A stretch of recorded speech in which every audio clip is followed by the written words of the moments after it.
So does anybody want to be the client? I don't mind I being it if can you want me I to. can be the client. I don't mind. Perfect. I And love I'm it. going to be a brat. Oh no, I don't want you to be a client then. I mean, I don't mind being the client either. I actually have a really good question. Um, it's about what it takes to be a life coach. I know we're taking classes on it, and we're all in the same program, but it's still very foggy for me on how I would like start my own business as a life coach. And hearing about all these life coaches that are very successful, it still doesn't like click for me. Like how would I get there, Or I don't know if that's too much of a difficult question. I've struggled with that thought as well.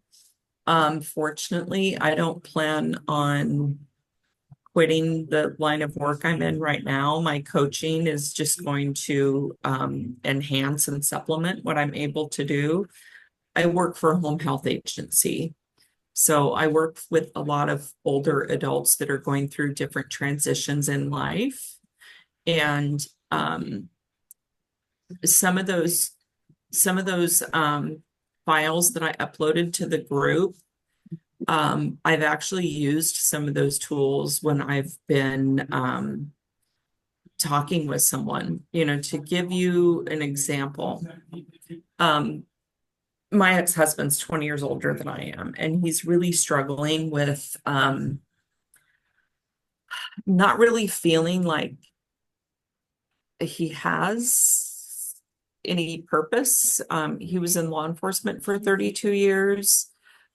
He's depressed. He's not really doing things like he normally would.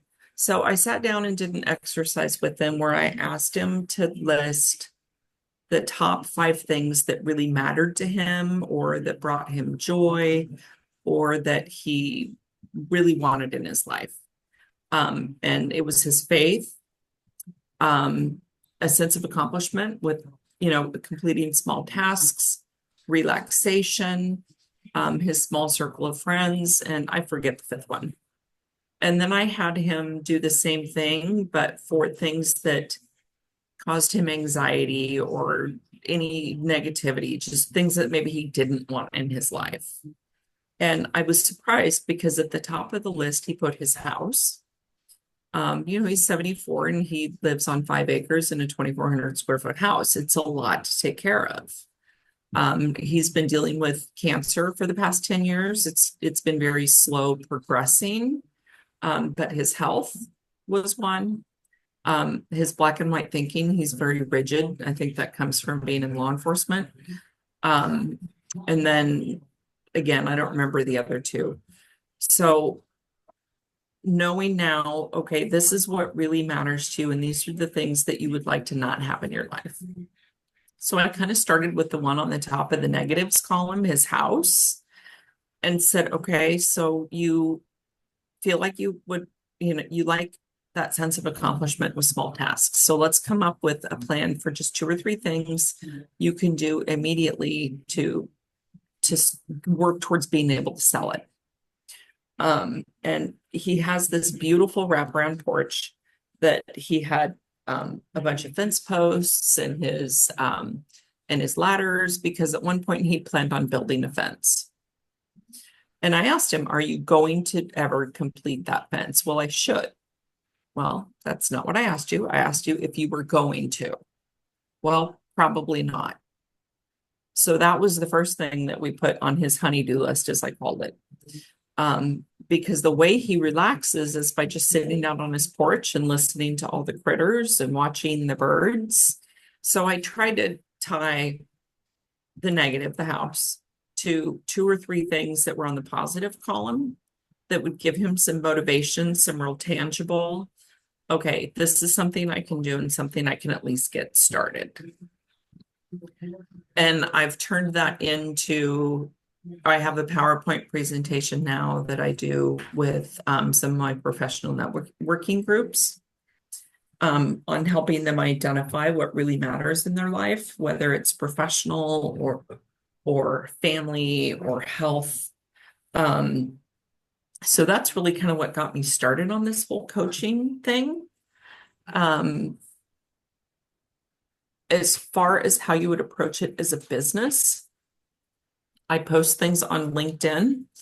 I'm because some of the presentations I'll be doing at some point, I'm gonna probably charge a fee for it. But I also I don't really want to be using it to make money off of. So I'm going to set up a nonprofit. It's called Aging Matters, for all things related to successful aging. So anytime I post on LinkedIn, I just include the hashtag #AgingMatters. I have a Facebook page that I will post things related to aging, maybe not necessarily coaching, but on, like dementia or fall prevention or safety for older adults. So I'm at least starting to try to get the name out there and really just raise awareness of what I'm able to do. Have you like sat down and maybe met with a life coach or interviewed another coach? No. You might start with that. I did that as part of my introduction to graduate studies class. And that's when I learned that anybody can put a sign out in front of their door and call themselves a coach. Because the lady I interviewed, that's exactly what happened. She had used a professional life coach, and her performance just really turned around. And then her friends started asking her how, what she attributed her success to. And so it started with her kind of helping develop her friends. And then just kind of that word of mouth. She would have one friend, and then that friend would have some of their friends comment on, wow, I've noticed this change in you. How did you do it? So it's a lot of grassroots. I would also do a Google search on starting a coaching business, because there are a lot of articles out there that you don't have to pay for. Amazon also has some really good books on starting a coaching business. And some of the forms I uploaded include like some of the like intake forms and just, some of the legal part of coaching that anyone that's wanting to do business would need to have those. Okay. So I've spent way too much time verbally vomiting on you ladies, but was any of that helpful? Yes. Okay. For the most part, now hearing everything, for the most part, everything kind of starts with you. Yes. So I think I need to do a lot of inner work and research, like you said. Mhm. Yeah. And there's setting up a website can be expensive, but to at least just get started. Do you have a Gmail address? Yes. Are you familiar with how to get to the different Google tools from when you're in your email, like your calendar or Google Docs? Yes. There's a tab in there for Blogger. Okay. Okay. But if you're going to Yes. do it, there's consistency in, posting new content a couple of times, if not three or four times a week. I firmly believe in the power of branding. Like, I created a logo on Vistaprint, didn't cost me anything. And that logo is on my blog. That logo is on my Facebook page. It's on my LinkedIn profile. I haven't ordered them yet because I haven't needed them, but when I print business cards, so just I would spend some time really thinking about what the face of your business is going to look like to the public and have just consistent branding. So whenever somebody sees that logo, they think of Evelyn and Evelyn's life coaching. Yes. Okay. That sounds doable. Evelyn, Just go ahead. Have you okay, would you want to have your own business, or have you looked into working for like a company, still being a life coach? Um, what I've learned in the other intro to coaching class was that there is executive coaching, which was also really interesting because I went on Indeed and um mainly like my main drive is financial. Like I want to make, be able to buy a house one day for my daughter. Yeah. So I am open to also working with a company within the coaching field. I just don't know which one would be, I guess, easier, because that's really what I want, something that I'm able to attain. Um, So have you thought about what niche you would want to focus on within coaching? I have not. I know that, I'm a single parent, so it would be nice to do something with parenting, but at the same time, it's not like my passion, to help other mothers. Like I think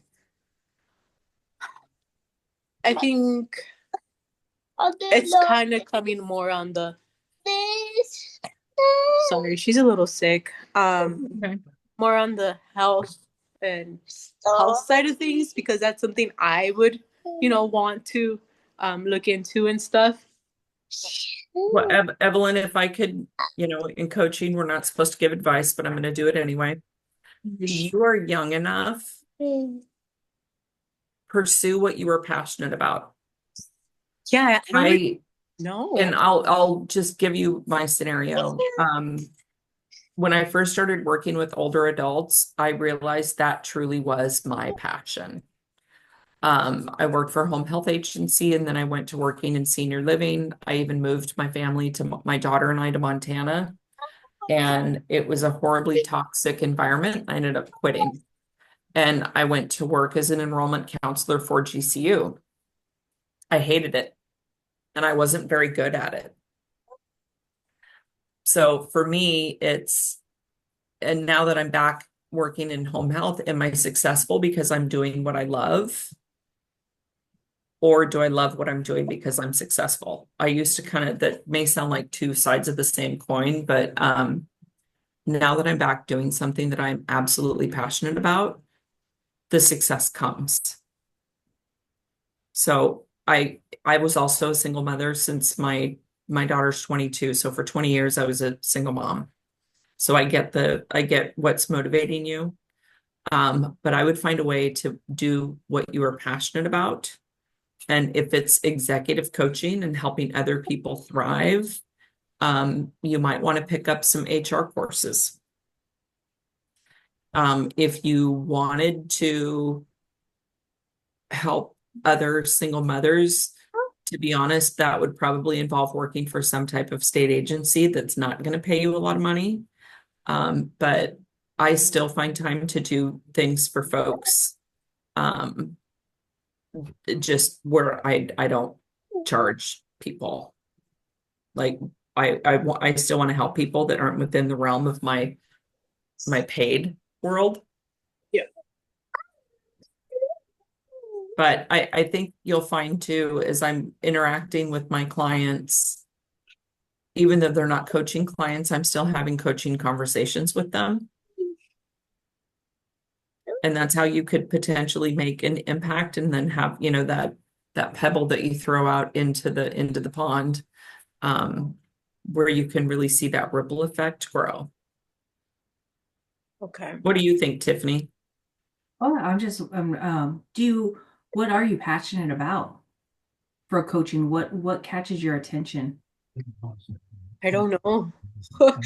Oh my gosh. I know I need to do a lot of inner work for that because as of now, like, I, just having some time to rest is what makes me happy, And it's hard to like think of something that I would do, like you said, for free because you're so passionate about it, and eventually it won't be free because you're so good at it. But If you're wanting to have, especially while your daughter is young, I think what I heard you say is you like that downtime and that relaxation.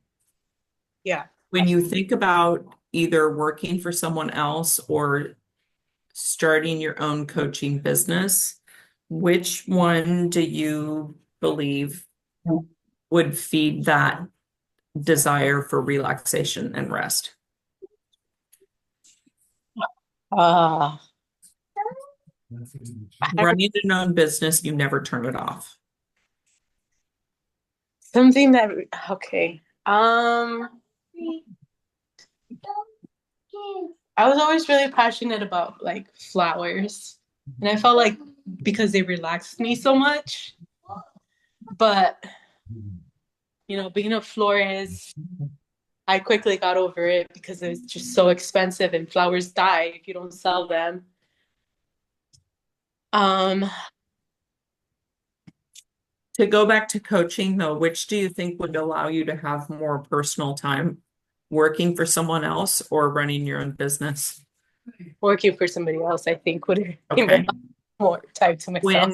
When you were in introduction to coaching, did you give much thought into the assessments that we did, or did you just kind of do them for the assignment? I kind of just did them for the assignment.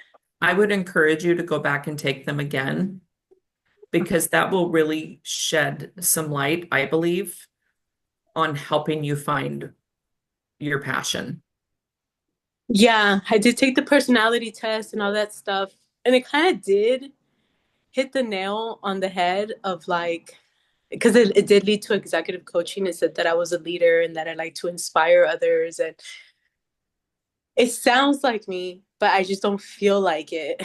I feel like I'm not confident enough to, portray this individual that I know I am, if that makes sense. I'm a little shy and not just that, it's just like, yeah, mostly shy. Like to put myself out there like that, I feel like I'm not confident enough to, you know. And I think that goes back again to answering your question if you want to work for someone else or if you want to work on your own.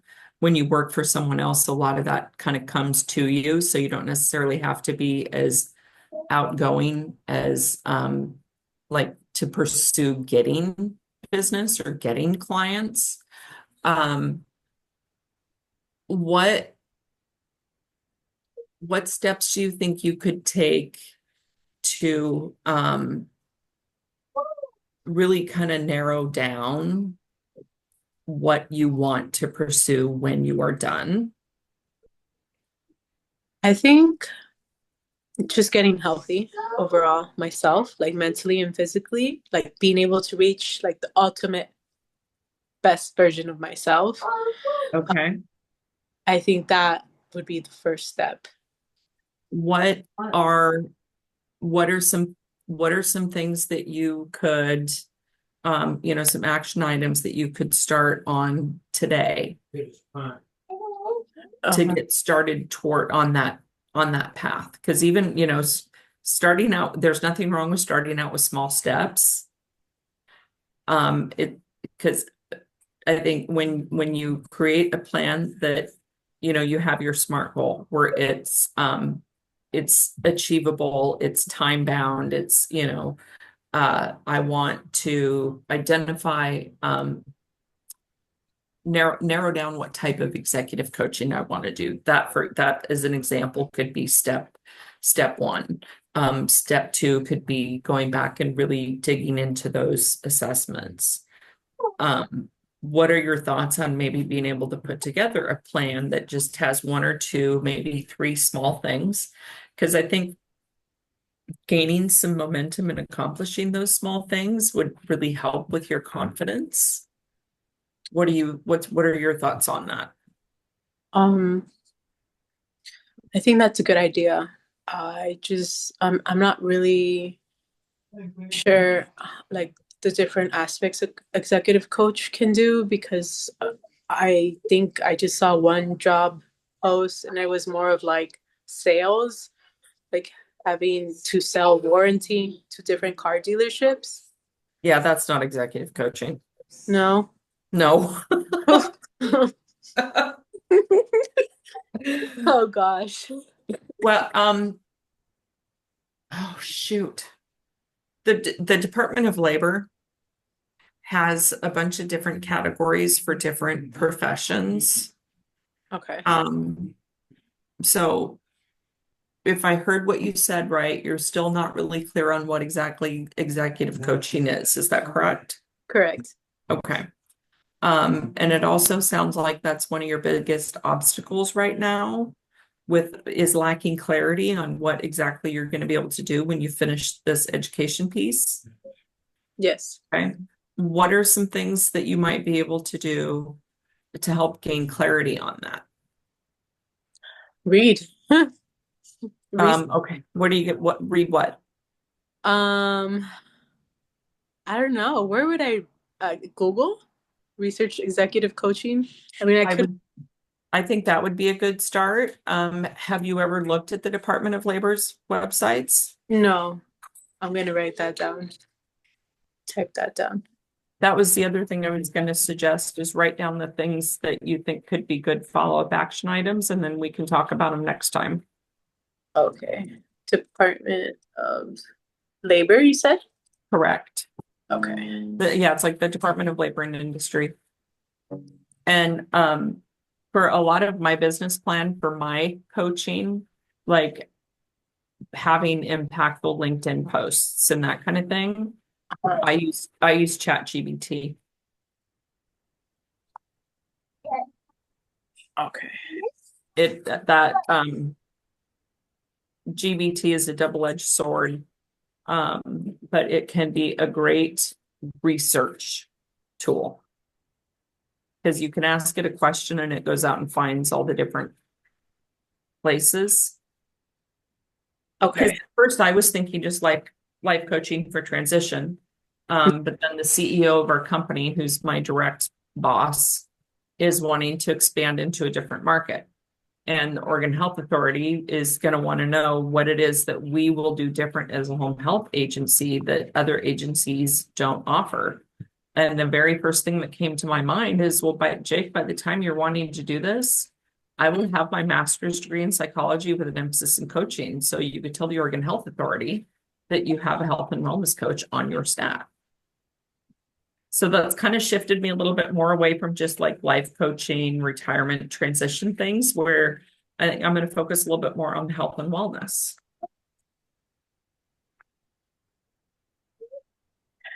Does make it a little bit easier. But again, it's because you were passionate about what you do and you felt confident enough to expand within your company and stuff like that.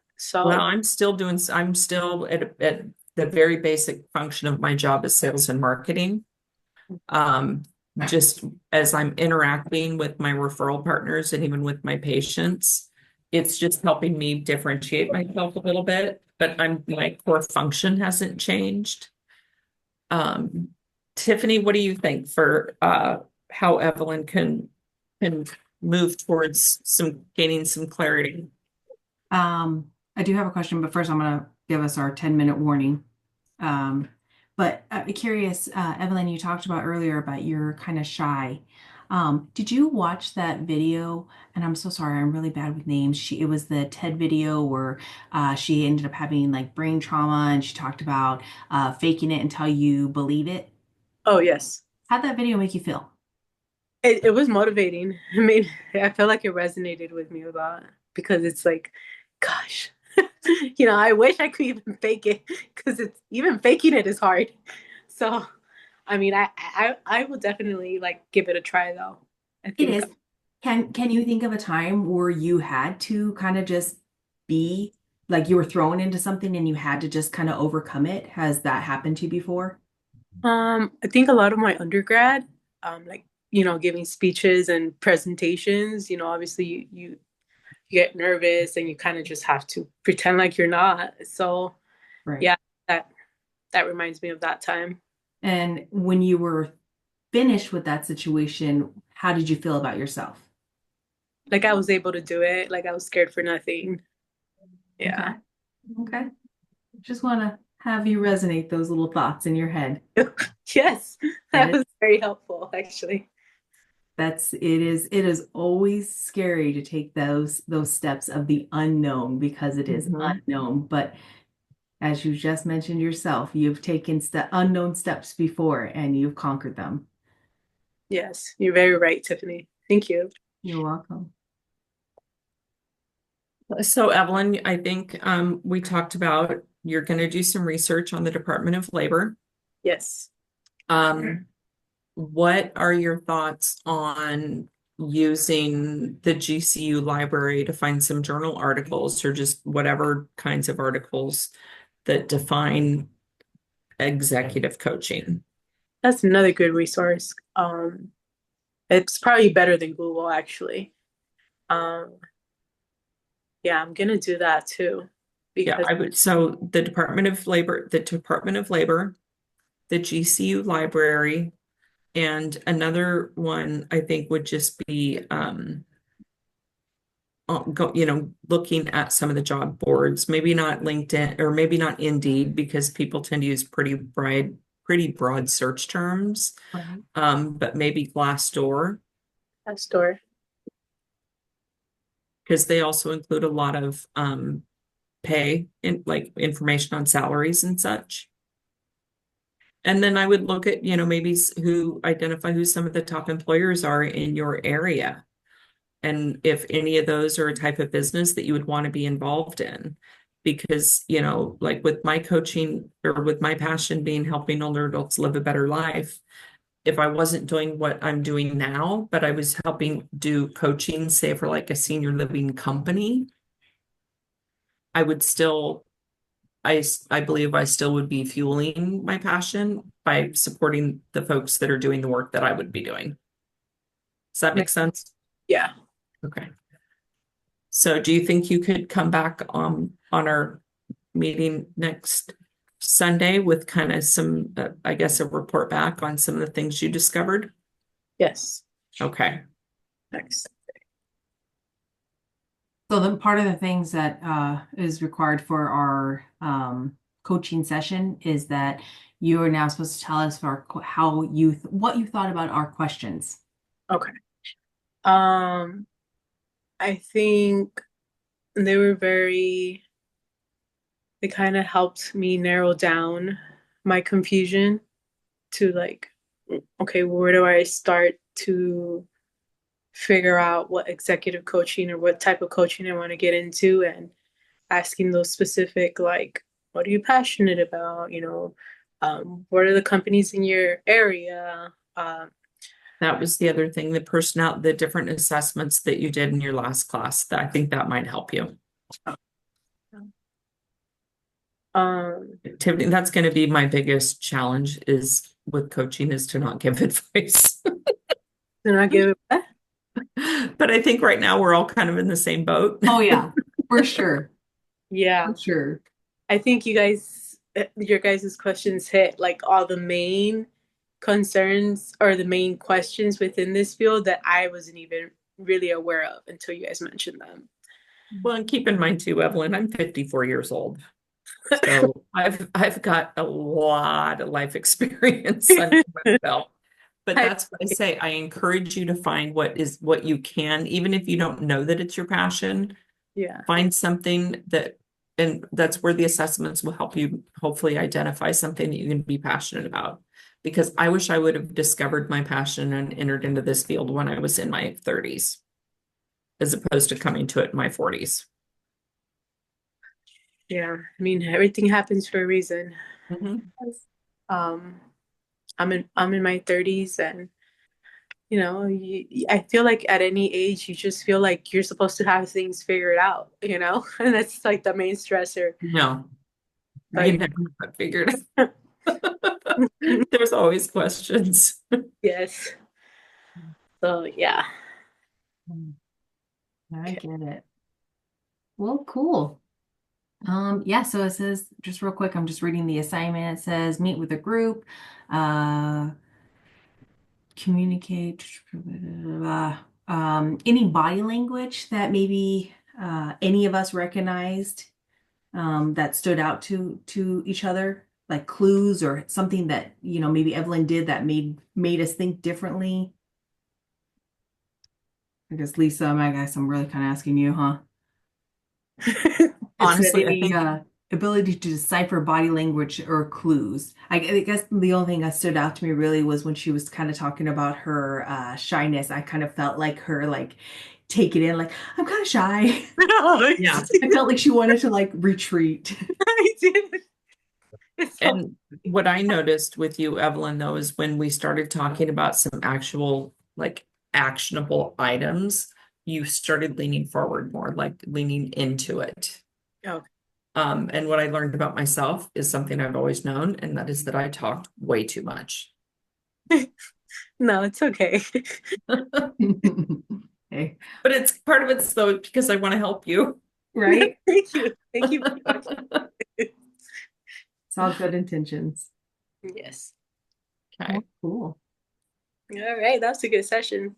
That was. I appreciate good, it. good. Okay, well, same time, same place next week. Yes, ma'am. All Yes. right, Have a sounds good good. weekend. Thanks, ladies. You too. Bye. Bye.